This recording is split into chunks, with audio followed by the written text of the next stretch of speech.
ព្រះគម្ពីរម៉ាថាយជំពូក3មួយនៅគ្រានោះយ៉ូហានបាទីសគាត់មកនៅក្នុងទីរហោឋានស្រុកយូដាកំពុងតែប្រកាសថា2ចូលឲ្យព្រះចិត្តចោះដបិតនគរស្ថានសួគ៌ចិត្តដល់ហើយ3គឺពីអ្នកនេះហើយដែលហូរ៉ាអេសាយបានទាយថាមានសម្លេងនៃមនុស្សម្នាក់កំពុងតែស្រែកនៅទីរហោឋានថាចូលរៀបចំផ្លូវទទួលព្រះអម្ចាស់ចូលតម្រង់ផ្លូវតូចថ្វាយទ្រង់ចោះ4ឯយ៉ូហាននេះគាត់ពាក់អាវរ៉ូមអូតហើយមានខ្សែក្រវ៉ាត់ស្បែកនៅចង្កេះក៏មានកណ្ដូបនិងទឹកឃ្មុំព្រៃជាអាហារ5នោះពួកក្រុងយេរូសាឡែមនិងពួកស្រុកយូដាទាំងអស់ព្រមទាំងមនុស្សដែលនៅក្រវិលជុំវិញទន្លេយ៉ូដានគេចេញមកឯគាត់6ក៏លន់តួបាបហើយទទួលបុណ្យជ្រមុជពីគាត់ក្នុងទន្លេយ៉ូដានទាំងអស់គ្នា7តែកាលគាត់ឃើញពួកផារីស៊ីនិងពួកសាដូស៊ីមកទទួលបុណ្យជ្រមុជពីគាត់ជាច្រើនដែរនោះក៏សួរគេថាអូពូជពោះវែកអើយតើអ្នកណាបានប្រាប់ឲ្យអ្នករាល់គ្នារត់ចេញពីសេចក្តីក្រោធនៃត្រោះមកដូច្នេះ3បើយ៉ាងនេះចូលអ្នករាល់គ្នាបង្កើតផលដែលសំណុំនឹងសេចក្តីប្រាជ្ញនោះចុះ9ហើយគុំអាយគិតក្នុងចិត្តថាមានលោកអាប់រ៉ាហាំជាឪពុកខ្លួននោះឡើយដបិតខ្ញុំប្រាប់អ្នករាល់គ្នាថាព្រះទ្រង់អាចនឹងបង្កើតកូនឲ្យលោកអាប់រ៉ាហាំពីថ្មទាំងនេះក៏បានដែរ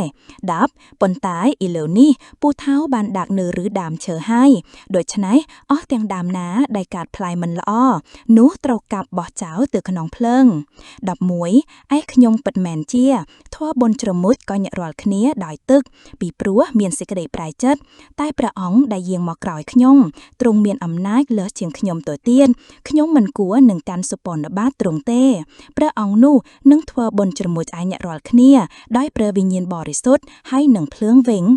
12ទ្រង់កាន់ចង្អែនឹងព្រះហស្ថទ្រង់នឹងបោះរំលៀងទីលានទ្រង់ហើយនឹងប្រមូលស្រូវទ្រង់មកដាក់ក្នុងជង្រុកតែអង្កាមទ្រង់នឹងដុតក្នុងភ្លើងដែលពន្លត់មិនបានវិញ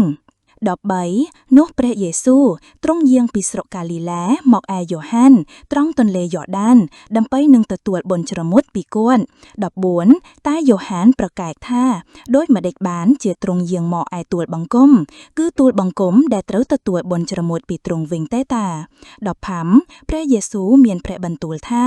ចូលធ្វើម្ដងនេះចោះដបិតគួរឲ្យយើងធ្វើសម្រេចតាមគ្រប់ទាំងសេចក្តីសុចរិតយ៉ាងដូចនេះរួចគាត់ក៏ព្រមធ្វើ